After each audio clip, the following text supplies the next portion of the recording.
Coming up next on Arizona Horizon, we'll have the results of a new poll on the presidential election in Arizona. Also tonight, we'll learn about a locally developed education program that's caught the eye of the White House. Those stories next on Arizona Horizon. Arizona Horizon is made possible by contributions from the Friends of Arizona PBS, members of your PBS station. Thank you. Good evening and welcome to Arizona Horizon. I'm Ted Simons. A new poll released today shows that the presidential race in Arizona is a virtual dead heat between Hillary Clinton and Donald Trump. The Arizona Republic Morrison Cronkite News poll also covers other candidates and issues. Joining us now to crunch the numbers is Morrison Institute Director Tom Riley. Good to see you again. Thanks for having me. Yeah, busy times for you. Before we get to all these numbers, we got a lot to go over here. When was the poll taken? It was taken between August 17th and August 31st. We targeted 800 registered voters across the state of Arizona. Okay, so with that in mind, it's just, I mean, things change on a daily basis, It but does. that was a snapshot for that time. It's a little bit before actually the primary and a little bit after, so it kind of covered both areas. And Trump's speech, had he given the speech, or was it still being done when the He speech? had actually given it, so part of the poll was taken early on and it kind of Interesting. weighed over a period of time. Presidential race, let's get right to it. This thing is a toss-up, is it not?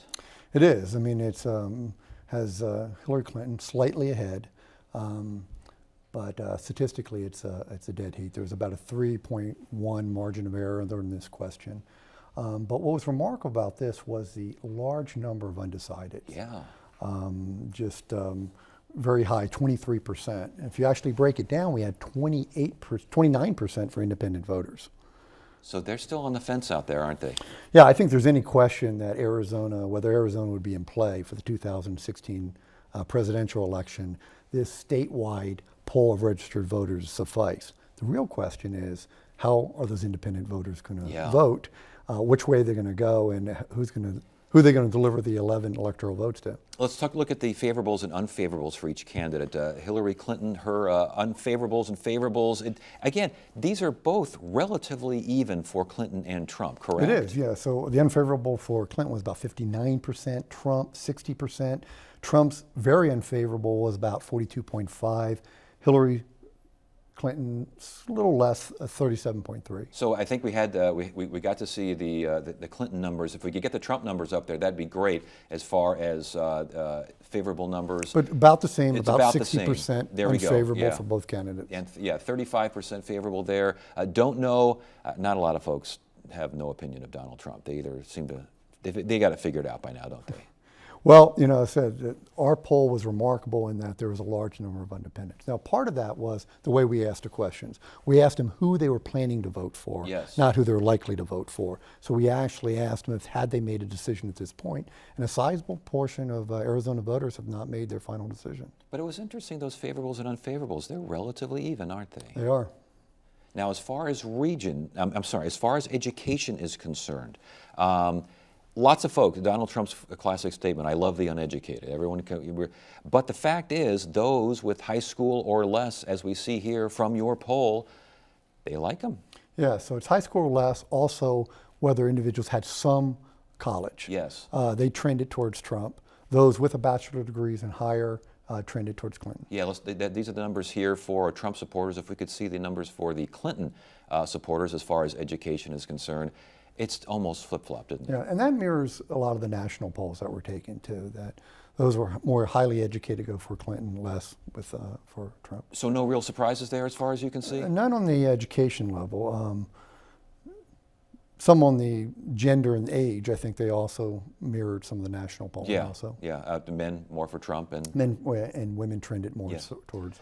All right, so the presidential race is a toss-up. There we go. Now, the poll was taken before we could really know what was going to go on as far as the Republican race is concerned. So we don't have a head-to-head matchup, but we've got favorables and unfavorables. Let's start with John McCain, and then we'll go to Ann Kirkpatrick. As far as McCain is concerned, any surprises here as far as his approval rating? Well, high favorables. I mean, he's hovering about 50% favorable, about 43.4% unfavorable, 11% very unfavorable. He seems to have the majority of his support in Maricopa County, less so in Pima. Interesting enough, though, his highest unfavorable is actually in the rest of the state, not in Pima Yeah. not in Maricopa County. And we'll get to those numbers in a second here, but the McCain approval rating, about 49 some odd approve. As far as Ann Kirkpatrick is concerned, do we have hers? If we could get to hers, and I think it's coming up right here. Now hers is a little interesting because Yeah. what we have here is that we have about a 36% favorable rating, about a 34% unfavorable, but a remarkable 30% either don't know or they didn't chose not the answer. So that indicates probably there's a large portion of individuals that don't know Ann Kirkpatrick. Yes, and that's something that her campaign has to address, or else I guess you would think you would go with the familiar commodity, correct? Right, not surprising, her highest favorables in Pima County. Yeah, we have some graphics here. Let's go ahead to regions as far as the candidates are concerned. We'll start with McCain as far as the regions that are stronger for him, and I would imagine Maricopa County pretty strong. Maricopa, and also the rest of the states. We broke it up between Maricopa County, Pima, and then we lumped everyone else together in the rest of the state. So Maricopa County, right, about 54%, rest of the state about 43%, Pima about 34%. His highest unfavorable tends to be in Pima, but as I mentioned before, his very high was about 17% in the rest of the state. Yes. So As far as Ann Kirkpatrick's approval rating by the region of Arizona, I would imagine Pima County would be the strongest. Yeah, so not any surprise there. But her undecideds were relatively the same in Pima, Maricopa, and the rest of the state, hovering about 30%. Okay. So the large portion of the populace don't know her, haven't been introduced to her, and so that'll be interesting as more people are introduced to Ann Kirkpatrick and have to make a decision between her and Senator McCain. Any surprises from that Senate matchup? Well, I think that the large number of people who chose not to or didn't answer with Ann Kirkpatrick was very high at 30%. Let's get to Sheriff Joe Arpaio. I found this fascinating as far as his unfavorable ratings. And again, it only counts in Maricopa County. I know you had state numbers as well, but we were going to stick to Maricopa County because that's who's going to vote him in or out. The unfavorable ratings. 57%. Yeah, that's huge. It was 54 statewide, but 57% in Maricopa County. And given how handily he defeated his opponent in the primary, that number to us was actually surprising. Yeah. We don't really have anything for Paul Penzone as yet. Independents, over half surveyed unfavorable for Joe Arpaio. Now, we will be repeating this poll in October, and we will specifically be asking both about McCain and Kirkpatrick and also about their power race. Obviously, that it was straddled the primary, so we didn't ask that question on this go-around. One so big in the primary, and those unfavorables well over 50%. Very interesting there. Marijuana legalization, straight up yes or no. Undecided still, like 10 some odd percent undecided. It's still out there, but look at that. That says yes to pot. It's interesting. Now, we polled this actually a year ago, and it was about 45% favor, so it seems to be trending upwards a bit. But this was also a bit surprising that there was 50% in favor and a relatively smaller amount of individuals who didn't know. It seems like the majority of people are making their decision at least this point. But of course, the campaigns will now come in full blast, and those numbers most likely will change before the election. And deeper into the weeds, I noticed younger voters more in favor. The support seemed to decline as age. Yeah, or the support it trends the opposite way. Yes. So the younger you are, the more support. So about 66% of those under the age of 35 are in support.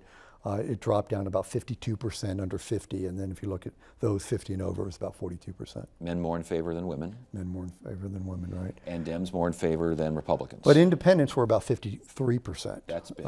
So it was a larger percent of independents were actually in support. Another big initiative is minimum wage, and this one was an even bigger margin of support. Interesting that when you ask the question on, minimum wage. When you ask the question on this, how did you ask this? Because the idea is it's a gradual increase, and I would imagine that would be a factor in how people respond. It was, and we actually included those specific increases. So we actually mirrored the ballot question and specifically walked the respondent through the actual increases over the years. Yeah, so we got $10 next year and then $12 in 2020. That gradual increase, that is a big in favor margin there. 61% again. You know, those campaigns may come into full swing after Labor Day now, and that might change, but that's a high favorability rating. Governor Doug Ducey, let's finish up with this one. Governor Doug Ducey, as far as his favorability rate. And again, this was interesting because he's the governor, and I understand he's relatively new and everything like that, but don't know or refuse to answer, that's a lot for a sitting governor, isn't it? Now again, that could be how we asked a question, because we asked a question is that, well, on favorability was specifically how you felt, not how you likely felt. So, but the fact that you had 20% undecided, 44% in favor, and 37% unfavorability ratings, yeah, so a lot of support, but a lot of people perhaps not sure where they feel. Sure, where they're. All right, before we let you go here, there's a lot of numbers, and if anyone wants to get more information, it's all over online. The Republic has it all over the place too. It's really interesting to get this done. How was this poll conducted? Because we've had a lot of polls recently, and these seem, they kind of come and go very quick, in and out kind of business.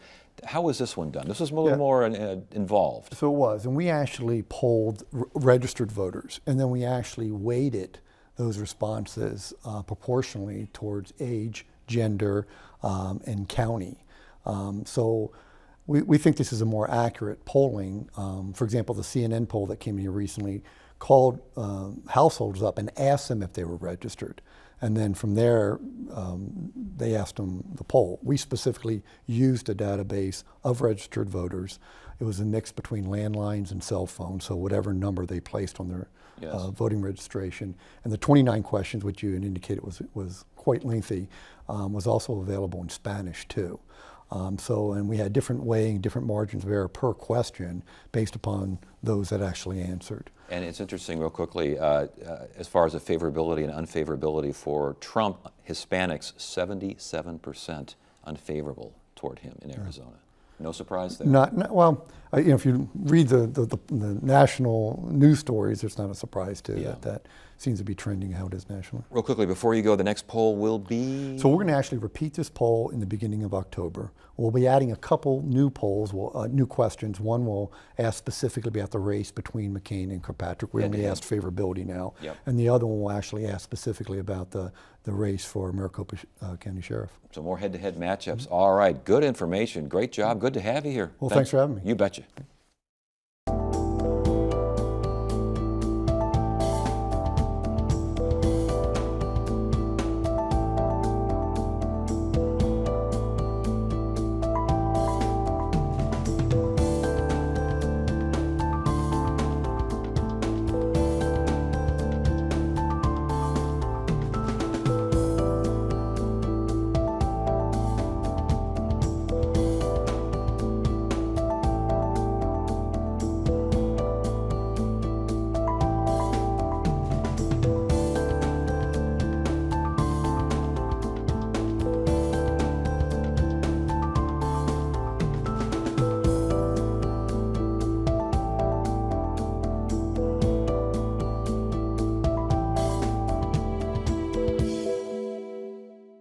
Get the inside scoop on what's happening at Arizona PBS. Become an insider. You'll receive weekly updates on the most anticipated upcoming programs and events. Get the insider delivered to your email inbox. Visit azpbs.org to sign up today.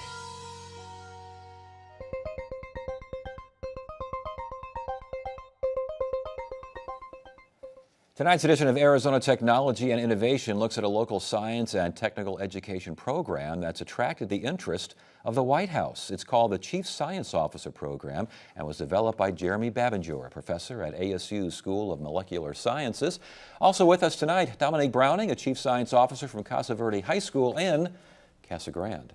You still call it Casa Grande down there, or is it Casa Grande? It's Casa Grande. Okay, well, that shows you how old I am. Good to have you here. Good to have you as well, Jeremy. Chief Science Officer Program.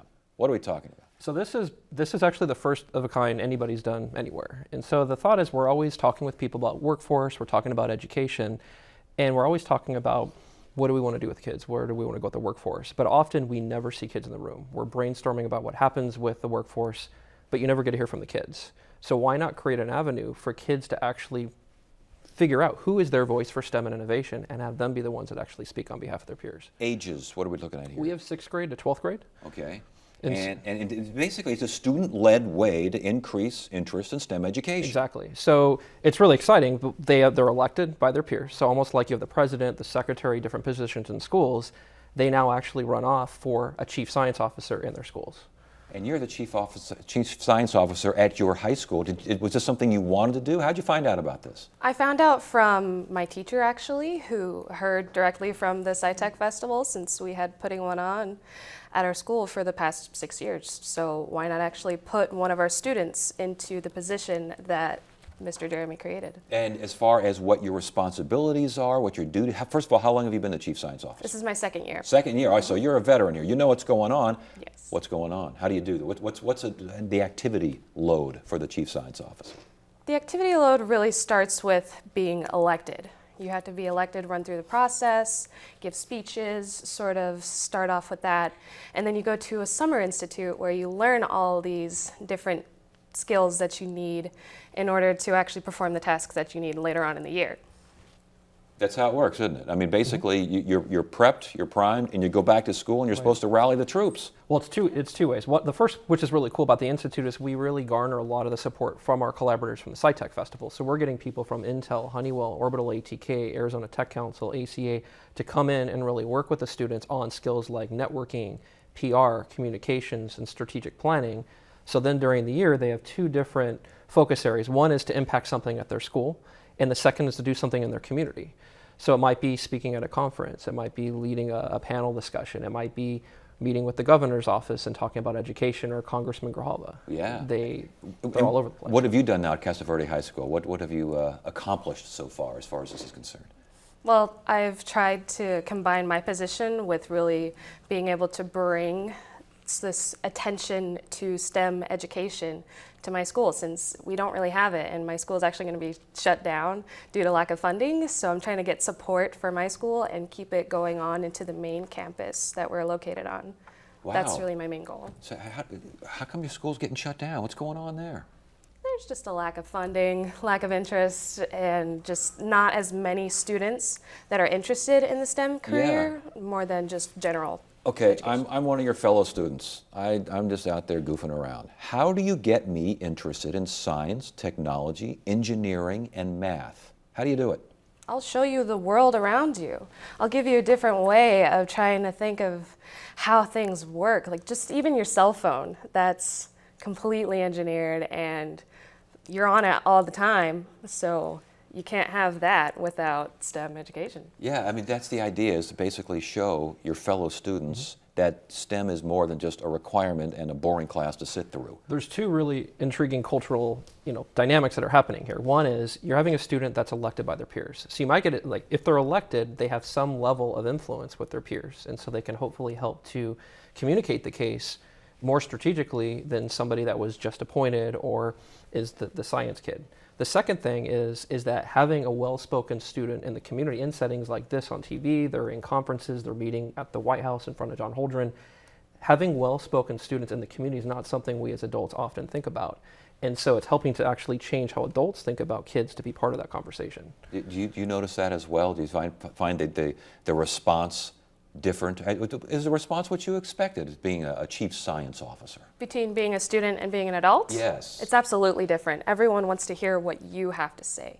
You are the center of attention and everyone will come towards you, and if you come to them, they feel honored just to be in your presence, because we're young professionals through this program and they're like, wow, we have a great future ahead of us. Yeah, I mean, how'd you get this started? What was the idea behind this? I mean, part of it is you go in these meetings and we're talking about future STEM and education all the time. And you look around and we're like, okay, if we're businesses and we're talking about market research, well, the people going into the future workforce are the kids. Yeah. And so why would we not want to have them at the table?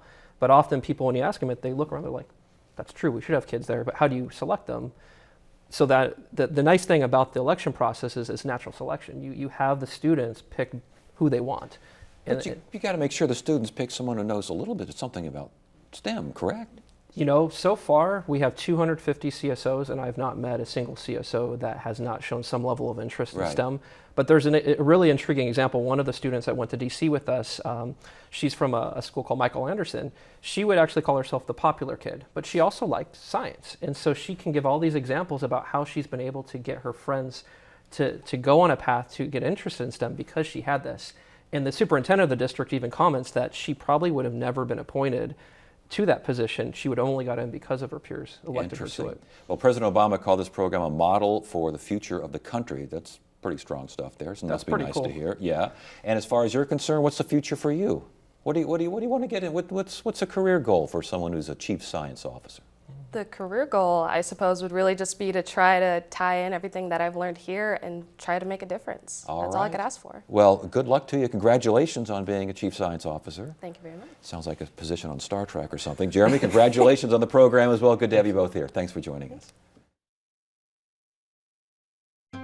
We want to hear from you. Submit your questions, comments, and concerns via email at arizonahorizon@asu.edu. Finally, tonight we take a look at behind the scenes at the inner workings of an art museum. Producer Shauna Fisher and photographer Langston Fields take us to the Scottsdale Museum of Contemporary Art for its newest exhibition. The newest exhibition at SMoCA is a combination of behind-the-scenes action and an education in the art world. Pat Evans is a registrar for the museum. She's charged with taking care of the collections and cataloging them. She's excited to give the public a glimpse at what she does. And whenever people come to SMoCA, they'll be able to see registrars and curators and art handlers caring for the objects in our collection, planning for future exhibitions. Visitors will be able to ask us questions and see us one day photographing objects, another day conserving objects or rehousing them. Today's work centers on repairing a sculpture. It was created in 1977 by artist Ben Gu. The primary issue with the sculpture is the fact that a top element has become detached, and the secondary issue is that we're not certain. We think some of the other elements may have shifted a little bit, so we want to make certain that it's safe and it's stable and it's as the artist intended it to be. The sculpture is made out of marble and is attached with brass screws and industrial adhesive. This is the detached piece. You can see part of the marble broke off, and the two semicircles that form the base no longer line up. In order to figure out why the sculpture is moving and breaking, Pat has called on a conservator. It's very common to have conservators come in and look at objects. In fact, many museums have conservators full-time on staff. Conservators like Rachel Waters are part artist, part scientist, and part historian. Conservators do a variety of activities aimed towards preserving collections. So it's anything from checking up on environmental monitoring, making sure that pest activity is low. We often do more hands-on activities like that aim to stabilize rather than alter an object, because sometimes people confuse conservation with restoration, and restoration is usually defined as restoring something back to what it looked like originally, whereas we want to kind of preserve the evolution of the piece, especially with contemporary art. In order to determine what's going on with the Gu sculpture, Rachel is bringing in an XRF device. It stands for X-ray fluorescence. It basically excites inorganic molecules, and then they send off like a signature, and the tool reads that signature and is able to tell you based on the vibration of the molecules what you're actually analyzing. So we want to figure out where the pins are and just get a better understanding of how the whole thing fits together structurally. Rachel needs this information so she can properly adhere the detached piece and also figure out if there are enough screws holding the sculpture in place. The results from the XRF are in, and the news is not what they had hoped for. We just finished looking at the sculpture, and unfortunately we were not able to detect the pins because there was too much dense material, and we weren't able to extend down far enough to get close enough to where the pins would be. I was hoping we would kind of be able to detect trace amounts of the brass, even though the marble is so dense. Rachel will now solicit advice from other conservators on fixing the piece. While she is a bit disappointed, She's not discouraged. Some people are like, oh, it's kind of a superficial, you're putting all this effort and science and money into, preserving this art when there's so many other problems. But, you really need to have that beauty in the world for posterity, to make people know where we're coming from and, what was going on in this time when there were so many other things going on, so much uncertainty, that this art will, to some extent, persevere. You can catch the exhibition Public Trust until September 18th. For more information, head on over to smoca.org. Thursday on Arizona Horizon, State Supreme Court Chief Justice Scott Bales talks about new rules for Arizona courts, and new studies show that teen pregnancies are down in Arizona and statewide. That's on the next Arizona Horizon. That is it for now. I'm Ted Simons. Thank you so much for joining us. You have a great evening.